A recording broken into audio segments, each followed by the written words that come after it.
اسلام پر بہت خوبصورت گفتگو کرتے ہیں، مگر وہی بات داڑھی والی کہ آپ کی اپنی داڑھی نہیں۔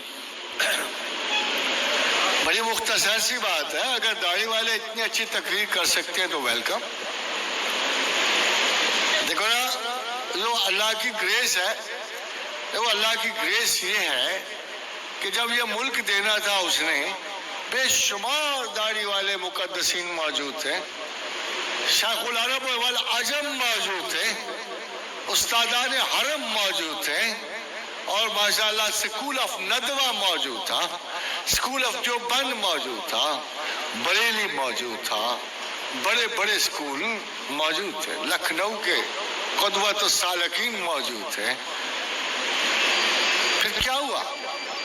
کنفیوز تھے، انکلیئر تھے، سارے کے سارے۔ کوئی کہہ رہا تھا ملتیں مذہب سے نہیں اوطان سے بنتی ہیں، کوئی اپنے آپ کو نیشنلسٹ کہلوانے میں فخر محسوس کر رہا تھا۔ احرار کا لیڈر اس سب سے بڑے فراڈ مہاتما گاندھی کے پاؤں میں نشست لگانا اپنے لیے باعث برکت سمجھتا تھا۔ پھر ایک سیدھا سادہ سا مسلمان بغیر داڑھی کے،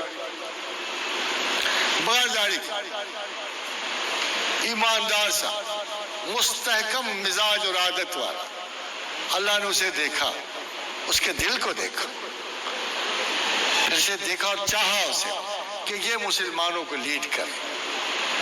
اجماع امت کبھی غلط نہیں ہوتی، یہ حضور کی حدیث ہے۔ پھر اجماع نے ان علماء کی بجائے اس بغیر داڑھی والے کا ساتھ دیا، نتیجہ آپ کا پاکستان ہے۔ تو اگر خدا کی رحمت اس ظاہرہ پیٹرن کی قیدی ہوتی تو قائد اعظم کا کوئی چانس نہیں تھا، اقبال کا کوئی چانس نہیں تھا۔ کم از کم آپ مسئلے کو اللہ کی نگاہ سے دیکھیے، اللہ کی نگاہ سے دیکھو کہ اس کو ان باتوں کا عذر نہیں ہے۔ پھر آپ دیکھو، ایک امام ہے، جب ہم نہیں یہ اعتراض کر رہے داڑھی رکھنے پہ تو آپ نہ رکھنے پہ کیوں اعتراض کرتے ہو؟ وہ دیکھو اس امام کو جو آگے کھڑا ہے، جو داڑھی نہ رکھنا مکروہ سمجھتا ہے، اور پچھلی ساری صفحے کراہت والوں کی۔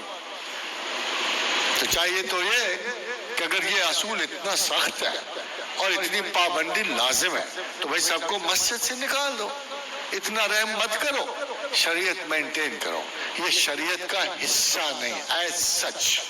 اب آپ سنیے، داڑھی شروع میں سارے مسلمان داڑھی منڈاتے تھے، عیسائی بھی منڈاتے تھے، اہل کفر بھی منڈاتے تھے۔ تو حضور نے پوچھا صحاب سے کہ داڑھی کے بالوں میں اہل کتاب کا کیا رویہ؟ تو حضور کو بتایا گیا کہ یہودی ربی اور عیسائی یہ داڑیاں رکھتے ہیں۔ فرمایا مجھے اہل کتاب سے مشابہت پسند۔ آپ نے بھی داڑھی رکھی، یہ شروع کی بات ہے۔ پھر آپ دیکھیں کہ آج کے دنوں میں داڑھی کوئی تخصیصی وصف نہیں رہا۔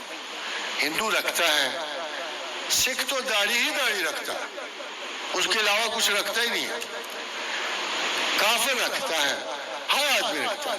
اب اس کو آپ بائیفرکیٹنگ سمبل نہیں کہہ سکتے، اس کے برعکس یہ ایک عجیب و غریب سمبل بن چکا ہے۔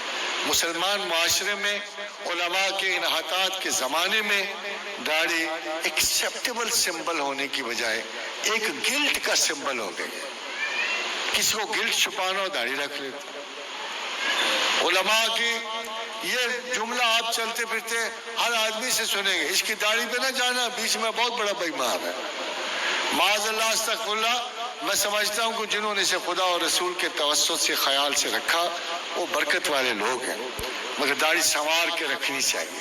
قرآن حکیم میں اللہ نے فرمایا کہ اگر تم نمازوں کو جاؤ تو سنوار کے جاؤ، بال خوبصورت کر کے جاؤ۔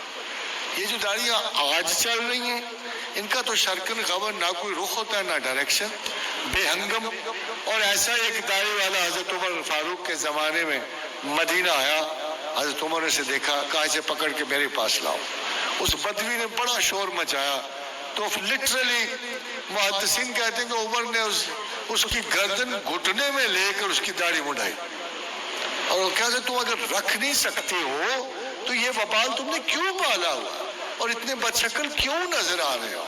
تو داڑھی حسن ہے، فطرتی حسن ہے مرد کا، چوائسز آپ کے پاس ہیں، اللہ نے کہا کہ اسے سجا کے جاؤ، اور میل کا کوئی نہ کوئی سمبل ہوتا ہے تمام مخلوقات میں، کلغی داڑھی یہ تمام میل کا ایک اٹریکٹیو سمبل ہے، مگر شعور والوں کو ایک خارجی سمبل کی بجائے ٹوڈے ایوری باڈی نوز کہ یہ سمبل اب محض اٹریکشن کا سمبل نہیں ہے۔